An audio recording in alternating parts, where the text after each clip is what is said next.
Hi, my name's Jessica Traynor and I'm delighted to be here at the Crossways Virtual Festival, where I'll be reading to you from my two books, Liffey Swim and The Quick, and then also a couple of new poems which have been published in journals recently.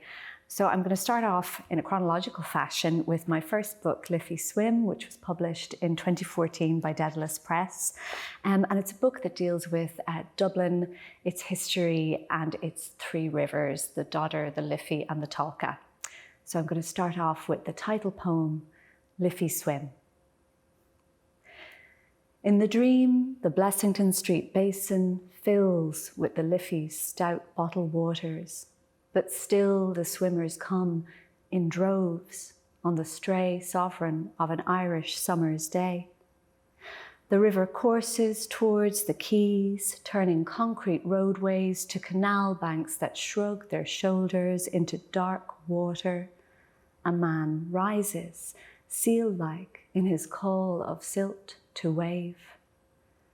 At the sluice gate, where the river bends out of sight between toppling buildings, a black dog jumps again and again into water. And there, at the edge of vision, my parents, ready to join the swimmers, gesture their cheerful farewells. I'm going to bring you from the centre of Dublin to the north side of the city to Ballybock, a part of the inner city where I spent 10 years. And Ballybock comes from An Baile-Bocht, poor town. So this is a little tour of that place. And just a couple of explainers for the poem. While I was living in Ballybock, a penguin was stolen from Dublin Zoo and was found wandering on the street outside the mother and baby home on Sean McDermott Street, now closed since the 1990s. And while I was house hunting in Ballybock, we almost moved into a house where subsequently War of Independence era grenades were found underneath the floorboards. It's an interesting place. Scenes from a poor town. Streetlights turn the black world orange. The moon is a lie the canal repeats and repeats. A man on the bridge agrees. See his shape blacken the moon on water until it vanishes. Outside the derelict convent, a shape moves. White-bibbed, sharp-beaked, the street lamp caught in its eye. On the North Strand, bombs sleep under floorboards. Below the tide line nestle truffles. Their intricacies perennial, they glide through the night on greased rails, the dark hours, the slow hours. I think a lot of us have been thinking a lot about ecological crisis in the past while, and this next poem is inspired by the lyrebird, which is one of nature's greatest mimics, but unfortunately spends most of its time now mimicking the sound of the machinery that's cutting down its habitat. The lyrebird. All day I've been practicing small sounds of annihilation. In the forest, not only the axemen hear the sound of falling trees. Me and the lyrebird stand in a clearing, mimicking the dock-dock of hatchets, the banshee wail of chainsaws, speaking their words back to them in our mangled patois. Because when the end comes, isn't some kind of conversation the best we can hope for? I'm going to move on to my second collection now, The Quick, which was published in 2018, again by Dedalus Press. And this is a collection that deals with the notion of family histories, the history of the Irish state in its first centenary, how those two things are intertwined for all of us living here in Ireland, and also with life lived a little close to the bone. And I'm going to read you the first poem, The Life. Halfway across the Hogarth Road, the life flew out of me, pitched itself into the dusk. What grip did I loosen to let it go? What shape was out there speaking for me, picking up my stitches, finding my lost loves, lying down soft beside them in the dark? Watching it go was a gift sudden as rain on a sweltering night, and when it came back, cool wanderer, pressing through my skin, I knew I had been lessened, that I was somehow more alone than when I had been divisible. I've been fascinated for a long time by the story of the Pied Piper of Hamlin, and it's a story I come back to again and again because I think it's one of those slightly frightening parables that has a lot of relevance to our contemporary time. And I've been thinking a lot in recent work about what we call in a slightly problematic fashion the migrant crisis. I believe migration is a constant and it only becomes a humanitarian crisis when we allow it to become so. But going back to the Pied Piper of Hamlin, it did strike me as interesting the notion of what might happen if those children that disappeared from the town of Hamlin were to reappear in the Europe of today. And this poem is called Calais. They came back, you know, the children of Hamlin, miles from where they'd disappeared, with the worn air of those who'd walked too long, whose limbs had knit to rope from hunger and great distance. At first, we caught glimpses, a face at the crowd's edge, a figure at the campfire standing just beyond the reach of light, dun rags in the ranks of knock-off Western sportswear. And when we tried to catch them, a strange thing happened. The faces in the crowd merged until the migrants began to look just like the children, wolf-like, hollowed, their eyes all making the same accusation. When the camp went up in flames, we saw them clearly, standing grouped among the burning tents, their revenant gaze, their question, where is home? Again, in this book, I've found myself thinking about ecological crisis and also the mark that we are making on the planet, the indelible mark of the Anthropocene. So this poem is called The Hero's Chorus. We rose before the sun and walked the fields with nets, collecting birds. We took them from their nests where they huddled, dew wet, left their eggs to cool. Their bagged heads kept them quiet. We untangled kit, blasted shadows with halogen lamps, reeled out acres of cable, gaffer taped it uselessly to sopping grass, wheeled speakers over uneven ground to shove among foliage and hedgerows. The first call we played to the dawn was the haka, its music much sweeter than what would follow. We augmented with the baratus, as described by Tacitus, a guttural murmur rising to a wail. As the sky turned red, our bass notes remained true. An anxious moment as Cuchullin's scream soared above the baritone, and though the speakers popped, the sound tech who'd forgotten his earplugs wiped a trickle of blood from his neck. We paused to see and hear the day we had made, and as sun-yellowed hillsides we watched livestock writhe as if sound had stolen their breath, fall still. Then the final descant, the hero Culloch's battle cry that was said to abort the living fetus or turn a woman sterile. We fixed our headsets, braced ourselves. The sound at first was a ripping of the fabric of the air, but then the recording seemed to falter. The hero's screams wavered in the vacuum of the sky. We checked our gauges, all of which insisted the decibel level would deafen, but couldn't hear a thing. I let my headset fall, stared at the fields of sheep, heard only the breeze, the scurry of leaves, the nets of birds dead from their ordeal. We dumped into a ditch. I was asked in 2016 to write a sequence of poems that responded to Jonathan Swift's A Modest Proposal. And initially I thought this was a terrifying challenge, which of course it is always to respond to such a seminal work.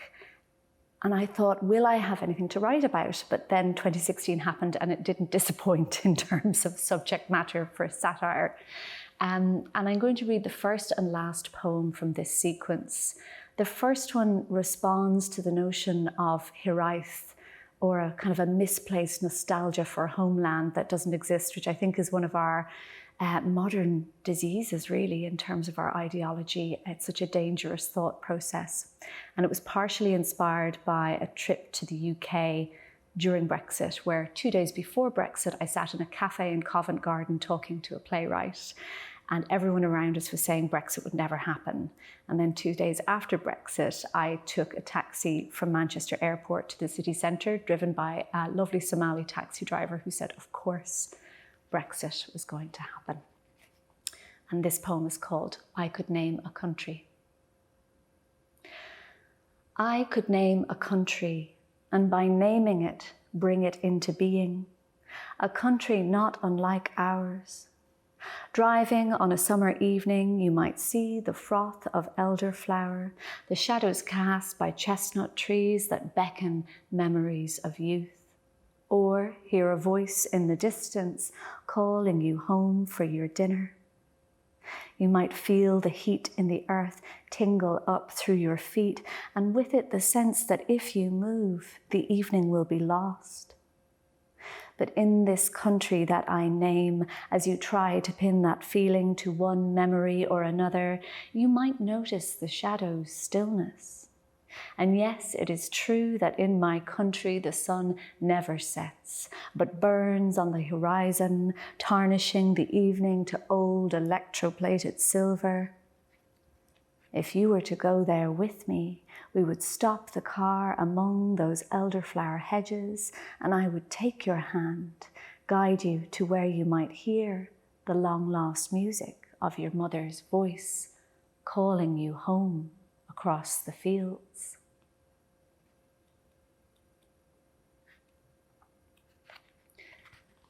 The waiting table. When all else fails, there is this, a table set for dinner. See how the sunlight flares the mahogany to blazing red, how it glimmers on china that holds the memory of 100 bloody repasts. How alien, how elegant the cutlery. Imagine the weight of the fork in your hand, the bitter prongs you slide across your tongue. If you could paint, you might cast this scene as a memento mori. The light blushing the claret jug to clotted garnet, the yellow gleam of the silver, the grapes in the bowl clouded with sweat, and somewhere amongst the piled fruit, the cyan floss of rot.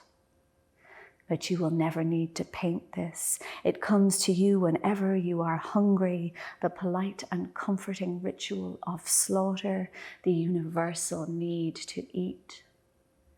In Baroque shade among the portraits, the other diners murmur to each other, and you know you and your fatted heart will never be alone.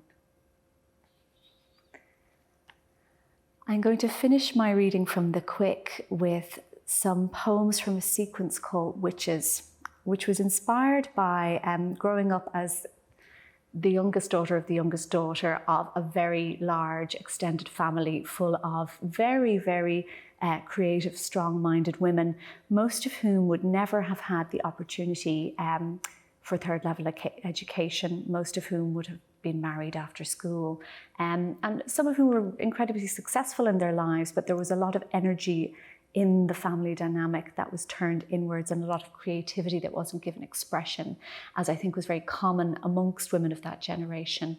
And it got me thinking about the notion of what witchcraft is, and surely witchcraft is creativity and power without outlet that is then turned inwards. And the first of these poems from the sequence that I'm going to read is inspired by my earliest political memory, which is the divorce referendum in Ireland, where the argument kind of went along the lines of the pros were all about the notion that really divorce would be something that would only be used in very extreme situations, and the good women of Ireland would stay with their husbands and behave themselves. And the con side was the notion that divorce would break up every farm in the country, leading to the complete breakdown of society as we know it. And after the referendum passed, every single one of my aunts left her husband. So this is called The Witch's Love Song to Her Ex. You're a punch bag, a suit stuffed with duck down, a helium balloon in a furnace, but still you trip about forgetting your vitamins. A pint is not a meal. And between your pratfalls, lost jobs, unpaid loans, there are those tar pits we all tiptoe around, the abandoned wives, the children no one mentions because tar sticks and we don't like the look of your filthy shoes. You're a laugh riot, an ice cube on a stove, an unattended chip pan spitting your gold into our faces, and oh, how it burns our eyes, but we hide it in the tiny pockets of silence that line our clothes, that keep us afloat in dark water when we drag you yet again towards the shore. And though your warehouse is bare, we are out here waiting, we fixers of men, to greet each arsehole with a toothy kiss, to pull the stones from your pockets, replace them with cups of tea that scald your balls as they spill, and to stop your mouth with slices of cake as we wrap 100 scarves around your neck and wind until you find you're choking. And isn't it only what's best for you? And doesn't it serve you right?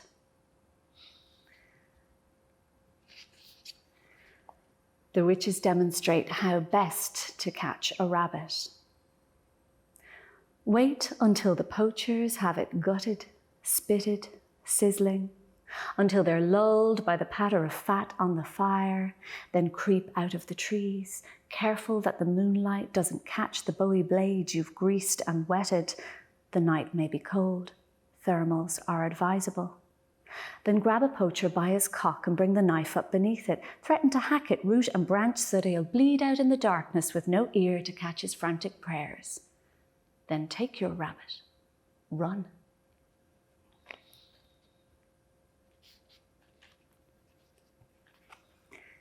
The witch's hex an enemy. May the jelly in your eyes be eaten by eels. May your guts grow fins and escape out of your arse. May the springs of your bed slice your back like rusted knives. May boils fester your balls. May sleep desert you. May you have not 1 second of ease. May the closing of an eyelid be a scalpel to your retina. May your enemies shit on your grave till it becomes a blackened monument. This we wish on you with the power of our mothers, our grandmothers, all our sainted aunts, God help you, and with the unformed id of our gestating daughters, whose vision is nightmare, whose magic is cellular, whose name is splinter, shank, scrawl. And I'm going to finish up now with a couple of new poems, bringing us quite neatly, I suppose, from the curses of our unborn daughters into the experience of new motherhood. And I've had 2 poems recently published in the London magazine, which I'll read for you now. My next collection will be all around the experience of childbirth and postpartum depression, and trying to capture, in a sense, the visceral nature of new motherhood.